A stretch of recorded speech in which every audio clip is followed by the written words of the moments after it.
Joe, I don't know how you feel, but I think pruning a tree is like getting a haircut, because after I get a haircut, it doesn't take long nowadays, just quick.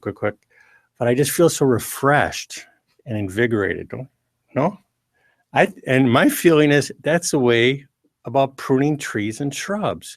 Once you prune a tree or shrub, it's refreshed. It's stronger, it's healthier, and it's ready to take off and have some new growth. So that's the way I feel about pruning. It just reminds me of like a good haircut, So give your trees and shrubs a good haircut. And Joe Zeleznik, our Extension Forester, is going to tell us tonight about how and where to make the cuts on our trees and shrubs. Okay, Joe, welcome to our Spring Fever. Okay, thank you, Tom. And while our camera guys are getting things set up, Scott, I should talk to one of these. That one. Okay.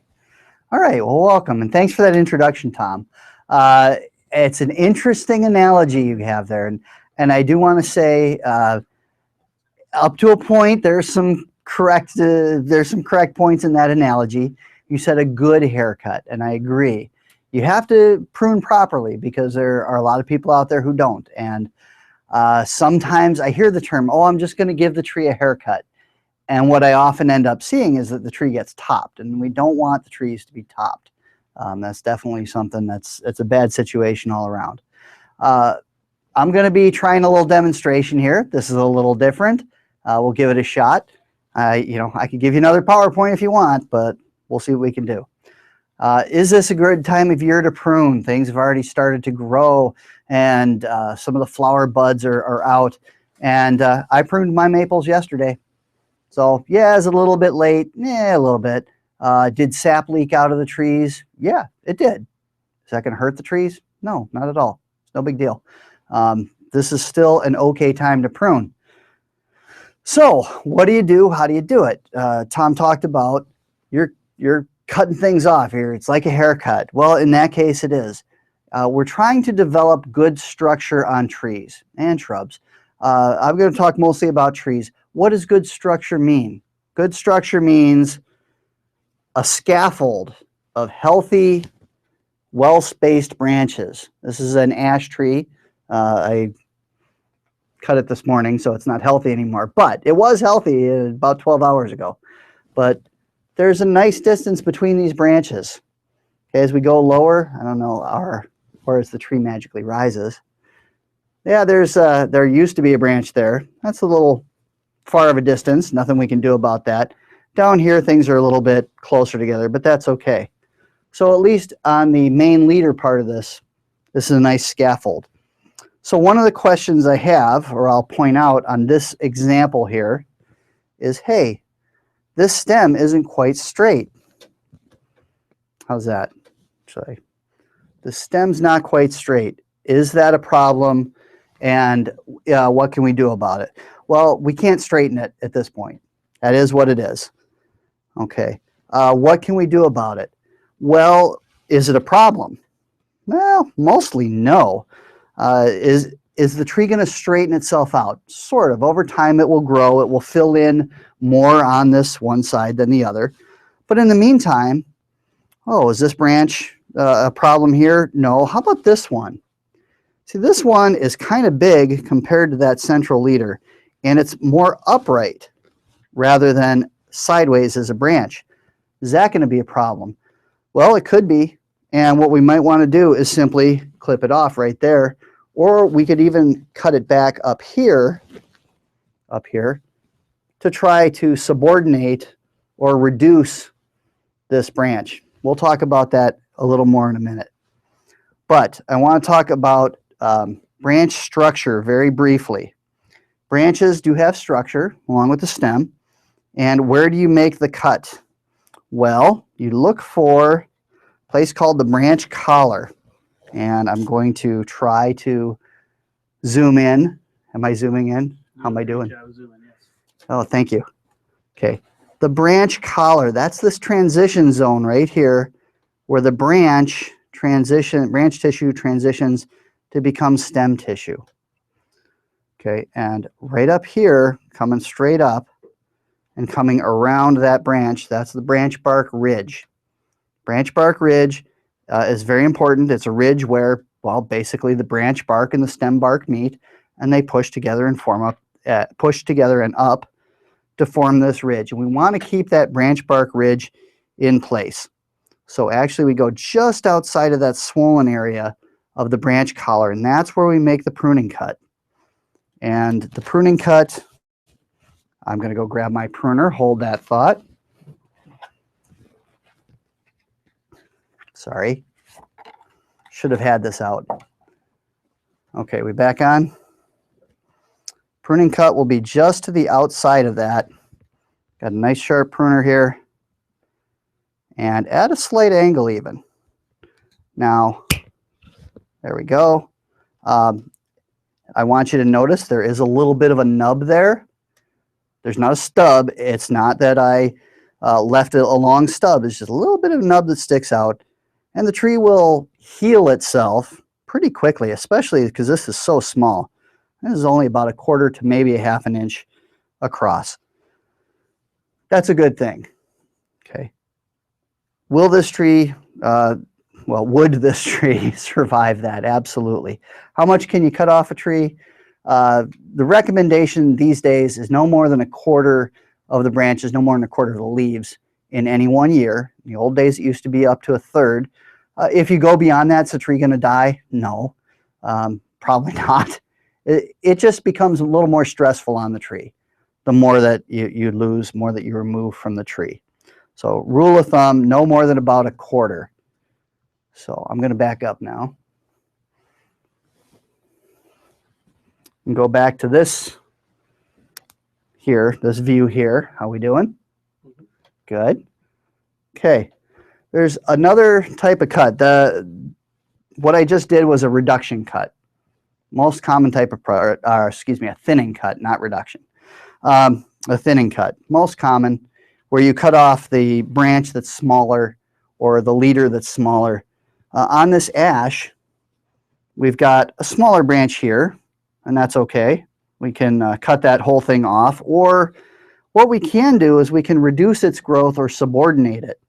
And what I would do is I'd actually cut these 2 branches off and leave this one here, and that will, yeah, I know this is the leader of this branch, but that's okay. Actually, I'm going to cut that off. We're cutting off the bigger one. Actually, I'm going to cut off both of the bigger ones and leave this small, sickly one. Why in the world would I do that? Why in the world would I do that? Tom, I'm going to ask you, why would I do that? Because I trust you. Because Tom trusts me. For that, because it's the straightest one? No, because it's the straightest one? Not necessarily, because this branch is going to go in the long run. What I'm trying to do is simply control its size, reduce its size, keep it there for a while the main stem becomes bigger. And this one, actually, the diameter of this, it won't really increase very much while this one gets substantially bigger, while the main stem gets substantially bigger. So we're simply holding this back for a while. And it's not the most common, but it is somewhat common. It is used by foresters, urban foresters and arborists on a fairly regular basis, just to control the size and shape. So I'll say any questions because I'm here in the studio and got 3 guys here. Any questions, guys? Before I go to the next example? We'll keep going to the next example. Okay, this is a nice green ash.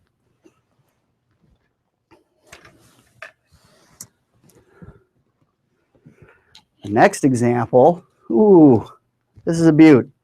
Okay, this is an elm. This, I believe, is a Siberian elm. Although hard to say at this point of year. Elms are very interesting. How do you build structure on an elm when their natural growth habit is to be 2-sided or 2-ranked? It's kind of a flat growth, not much side to side. And we've got this example here where this leader on what's my right is actually more up and down, more straight up and down, where the one on my left is it's a stronger leader, but it's less up and down. What do you do? Well, again, you could subordinate this one on the left. You could knock it back, still keep it there for a few years, but you would knock back its growth while this one becomes stronger, becomes more central. Or you could simply take off the smaller one and hope for the best for this one that's off to the side. Would it straighten up? To some extent, probably yes. So, wow, I'm giving you these options. Is there more than one right way to prune a tree? Yes, there is, especially when the tree is young. I want to point that out. You got a lot more options when the tree is this size than when the tree is 10 times this size. So make those good decisions when they're young. You got a little more flexibility when it's young, so you can avoid those problems later. With that, we had a clip. Okay, we had a. I thought we lost a wire here, and we didn't. I'm going to also say about elm trees, especially these modern hybrid elms, they grow like crazy, and for the first 5, 6, 7, 10 years even, you might need to do some pruning every year in order to develop that good structure. By the way, good structure, talked about branches being well spaced. Okay, ideally we'd want branches anywhere from, say, 12 to 20 inches apart. Now, reality is sometimes you don't get that from Mother Nature. Work with what you got. And 8 inches is usually pretty good. That's only about 6 or 7 right there. That's not too bad. Work with what you got and make the best of it. And also, ideally, these branches would be laid out evenly all around the stem. In this case, at elms, they're mostly on just 2 sides. So eventually, these are all going to be taken out. So in this one, it's not too big a deal. But that being said, talk about the subordinating again. I'm going to zoom in, or if you could zoom in right to here. Okay. The branch that you're going to leave should be at least half the diameter, at least a third of the diameter, ideally half the diameter of the main stem. Okay, you want something that's fairly strong, not overly strong, but something that's going to be able to, I don't want to say take over as main leader, but it will at least hold its own. And so I'm going to try some subordinating pruning on this. It's not very common. I'm just going to clip it right here. Uh-oh. Is that topping?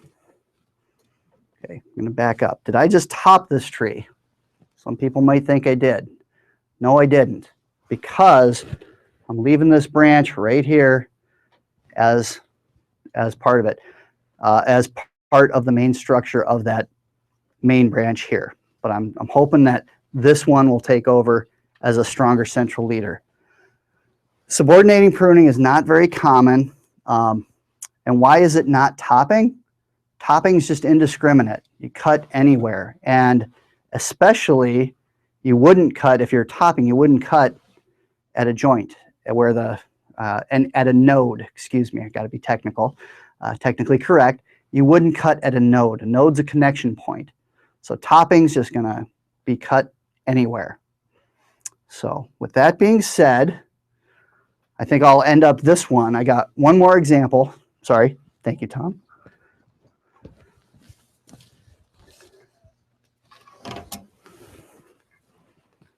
And this last example, oh my goodness, is another green ash that has not the best structure. Let's see, we got a branch here that's, well, it's kind of off to the side, but it's fairly straight up and down.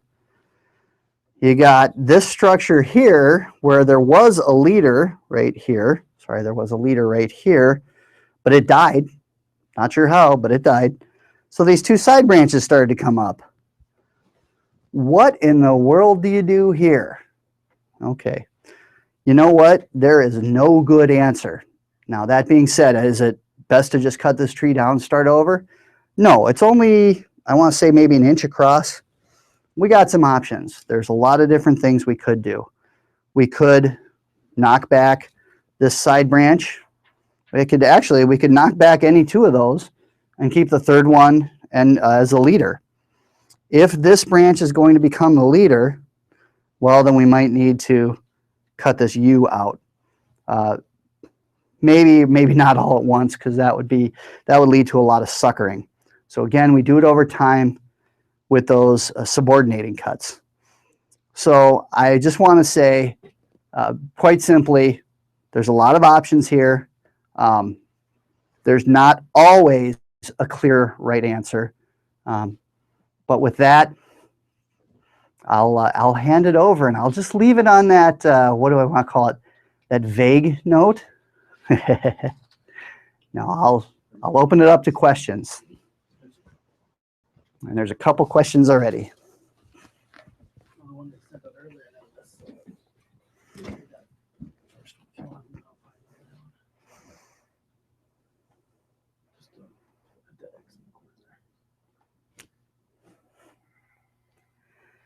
Technical difficulties. Okay, well, yeah, we'll be with you in just a second here. Yeah, first of all, thanks for doing that presentation. It was so nice to see something besides a PowerPoint. Really nice to see the real world here. It's a lot better in person too. Oh, that's really good. I like it. How about, Joe, what do you think about covering the cuts with pruning spray? And that's for all trees, fruits, deciduous, evergreens? The answer is 99.99% no. For the most part, they really don't do anything. Some of the asphalt or tar-based ones can actually cause more damage than providing help.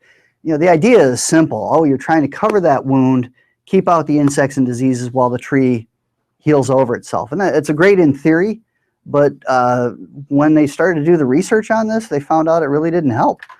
That being said, there's one place where I've seen that it works. It's a disease called oak wilt, which we don't have here in North Dakota anyway. It hits primarily the red oak trees. Can hit the white oaks a little bit, but we've never confirmed it in North Dakota. But a pruning paint, some type of sealer over a red oak wound in the summer actually does help prevent that disease. If you're worried about insects and diseases, prune in the dormant season. Now is a great time. Good. So really the bottom line in North Dakota, there's no need for those wound sealants. Nope. Thank you. How about, Joe, how about there's different types of pruning that happens. One is done by deer. What do we do when deer damage the tops of an evergreen tree and then, you know, you start seeing them grow outward?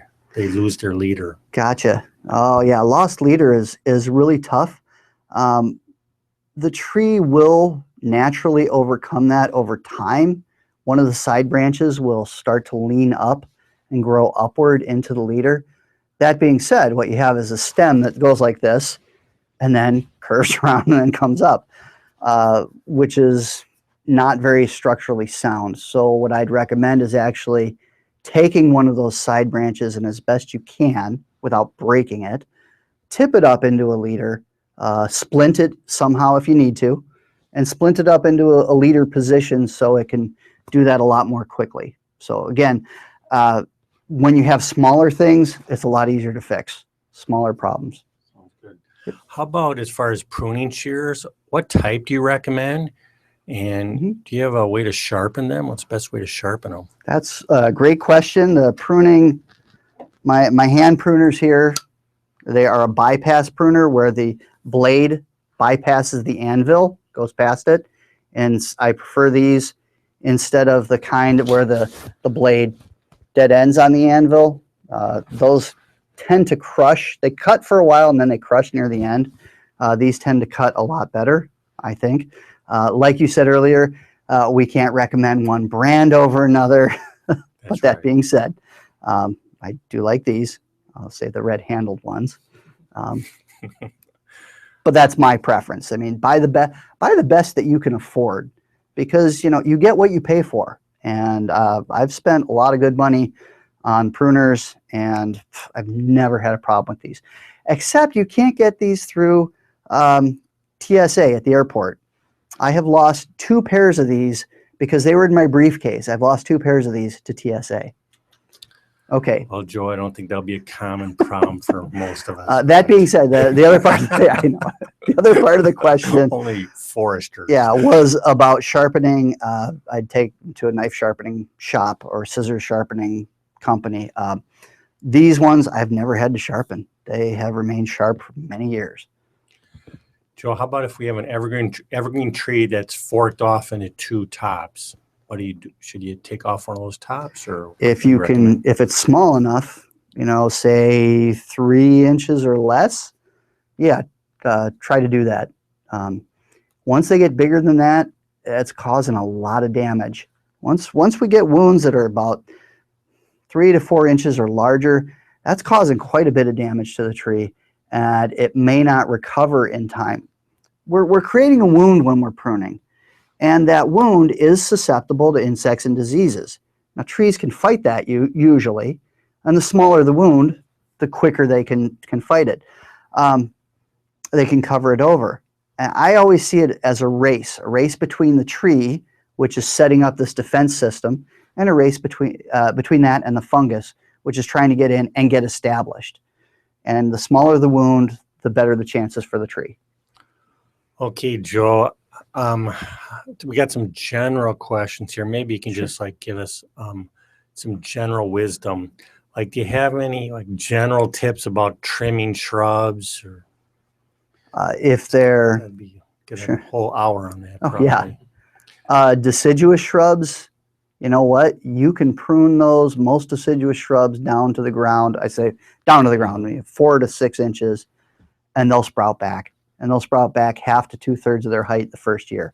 You might lose, you are going to lose the fruiting or the flowering that first year. But if you got a deciduous shrub that's overgrown, that's a great thing to do. Just knock it back. It'll come back. During the dormant season. During the dormant season, yes. Did I not say that? Amen. I might not have. have. Keep you honest, okay. Joe. How about some general wisdom about pruning evergreens? Pruning evergreens. Evergreens, naturally, they have that strong central leader, so that's really important. You know, they send out pitch over a wound. So it's going to be all goopy. Your saw or your pruners are going to be all goopy and icky. But generally, it's the same. You want to go back to a node. You want to trim it back to where either the branch comes into the main stem or where a side branch comes into that main branch. But generally, it's the same thing. Get a nice sharp saw. Make sure with larger branches, you do an undercut first before coming down from the top, because you don't want to have what's called a tear out, where simply the weight of the branch, if you're cutting from the top, the weight of the branch is going to actually pull it all the way out and tear down the stem. Maybe like evergreens are less forgiving than leafy trees or leafy plants in general. So like for me, from my experience with evergreens, always make sure when you prune back a branch, you make sure there's some green growth, green needles there. Don't trim back to old wood that's bare. Oh, absolutely. Otherwise you got a disaster. That's a great point. Yep. Yeah, the buds on evergreens, they don't produce spontaneous buds like deciduous trees do, or very rarely. How about, Joe, lilacs? Do you have anything about lilacs you want to? A lot of people need to prune their lilac bushes. Trimmed ours down yesterday. Okay. Did you go right down to the ground? Yeah. Did you? Again, 4 to 6 inches.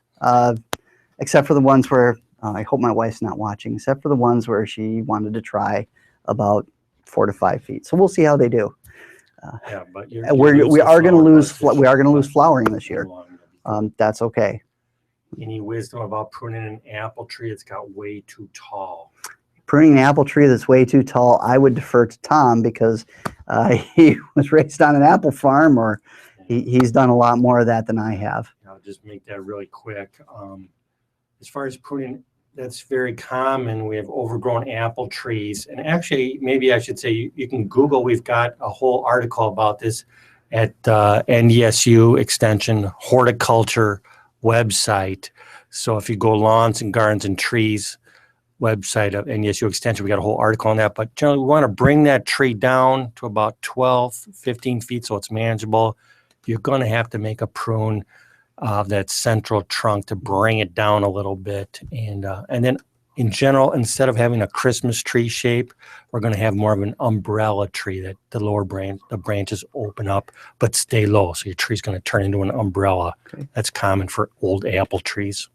And I believe that you use, like I demonstrated, a subordinating cut, where you take out the larger branch, but you keep a smaller branch that's of decent size. Yes. I know there's a term for that. What do you guys call it? Alternate leader? No. Well, no, it's going to turn into more like an open center approach instead of the central modified leader. Modified leader is like what I call a Christmas tree shape, but or pyramidal cone shape. We're going to get away from that. Okay, Joe, this person has some maple trees, some dead tips that are about 6 to 12 inches long. Some stubs that are 6 to 12 inches. Should she trim them off or leave them alone? If they're just the tips, I wouldn't worry about them. You can trim them off. That being said, they're so small, I would assume they'll break off on their own, the next big windstorm or the next winter. It's no big deal. I see that often on maple trees, certain maple trees, when we have a bad winter. Okay, we've been talking about pruning for a central leader. Are there tall species that are better for low branching and multiple leaders? Low branching and multiple leaders, but tall species. Is that what you said? Yeah, so it's like kind of like old silver maples sometimes. Well, I'm thinking silver maples or willows. Things that are generally weaker wooded. That's going to be a little tough. These modern elms, I have to say, you got to stay on them to create that central leader. Otherwise, they're going to be multiple leaders going off in multiple directions. They grow like crazy. Yeah, and So again, there's a question about what do you do with an evergreen tree that has no lead? It doesn't have a leader. We just talk about trying to develop a leader. As best you can, splint one of the side branches up to become the new central leader. Okay, we got a lot of questions here, Joe. We're going to just tap you full here, our knowledge here. When you got fruit trees, should we dip the pruners in bleach before each snip? Again, I would defer to Tom. Okay, the answer is please only prune a fruit tree during the dormant season, and if you do so, you don't have to dip the pruners in a weak bleach solution. What about if you don't prune during the dormant season? What if during the growing season? We have a little banter. First of all, don't do that next time. What if there's a disease going on? You got fire blight or something going on.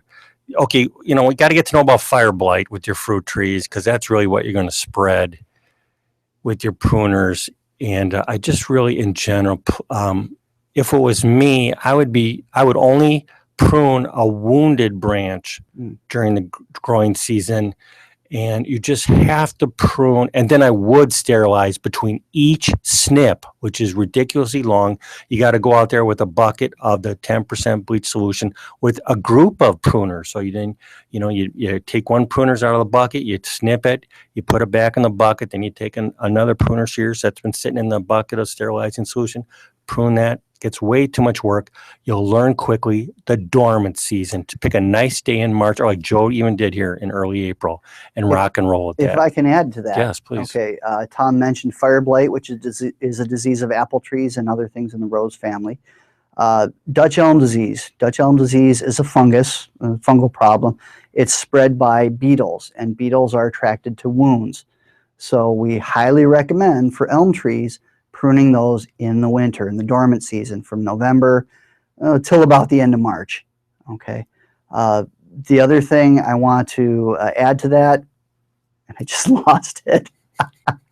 Is if there's a storm in the middle of summer and there's a lot of broken elm branches, yes, you can prune them off, but you know what? It might actually be better to leave those wounded branches in place and allow those beetles to attack those branches and then prune them out in the winter. Okay, we got a 3-year-old. Okay, I'm going to answer this one, just save time because it's a fruit tree. Can a 3-year-old apple main stem that is way too tall be cut back? Yes, it can be cut back, and it's only a 3-year-old tree. So I would train. We're talking about training the tree now. I would like to see how tall the tree is. I don't want that tree to get taller than 10 to 12 feet tall. I don't want it taller than 12 feet tall. But you can cut it back. But realize wherever you make a cut, you're going to get a series of new branches right there at the cut. So sometimes we do cut kind of into topping for apple trees if we want to create that flush of branches where we make the cut. That's because we want branches there. But if it's a tall tree already and we don't want another flush of branches, we'll cut back like you did before, Joe, with a node, cut back at the node. There's a question, Joe, and also maybe next year we can have a whole talk about pruning fruit trees. Oh yeah. We got a 2-inch, we got a crabapple tree that a 2-inch branch split. Can they wrap it up, or do they just got to cut it? If you really want to keep that branch, you've got a couple options. One, of course, is to just leave it and let it grow over that wound itself, which it may or may not do.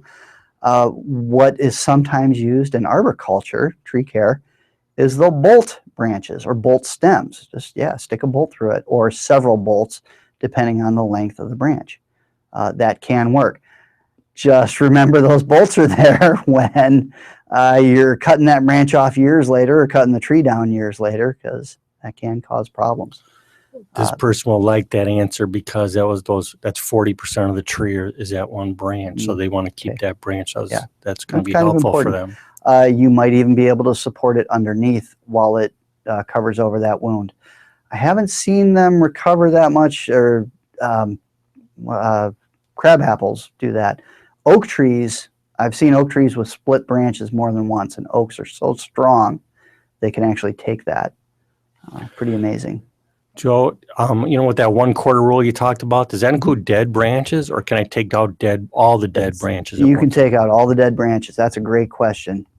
How about any advice on pruning pine trees, and how much can you prune off? Again, don't take out that leader, but again, no more than about 1/4. That's our goal. Have trees lived and thrived after losing more than 1/4 of their branches? Sure they have. But it's going to cause stress, and it increases the potential for insect and disease problems. How about what's the best way to cut out black knot? Oh, black knot. Black knot is, for those of you who are not familiar with that, on choke cherries, black knot's it looks like dog droppings on the choke cherry branches. Okay. About the best you can do is go back to a node at least 6 inches below the knot and prune back to another branch. And sometimes doing that really isn't going to solve the problem.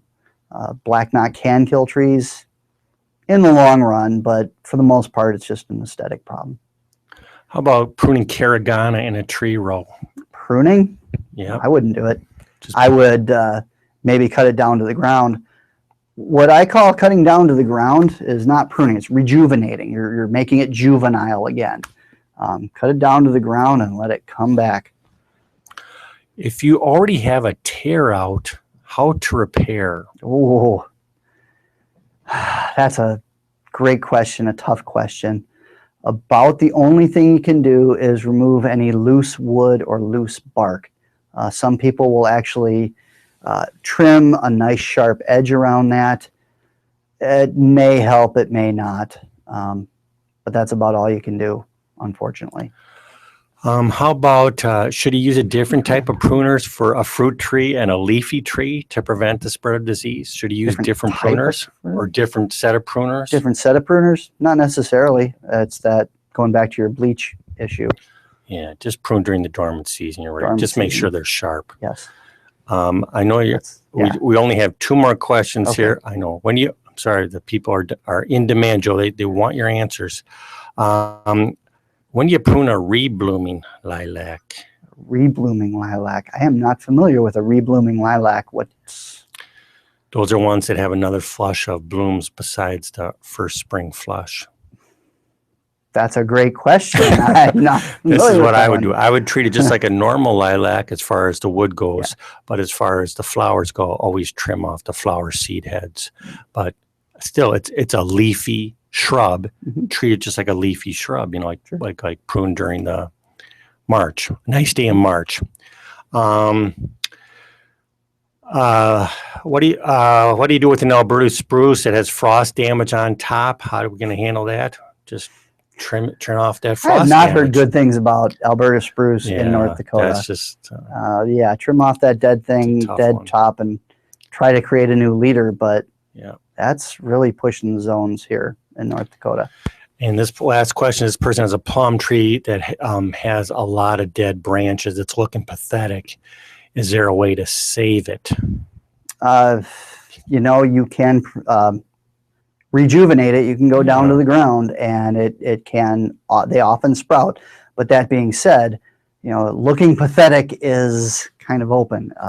What exactly is the problem? If there are certain fungal problems, like it's rotting, pruning it back to the ground line, you're cutting it back to ground line, isn't necessarily going to solve that problem.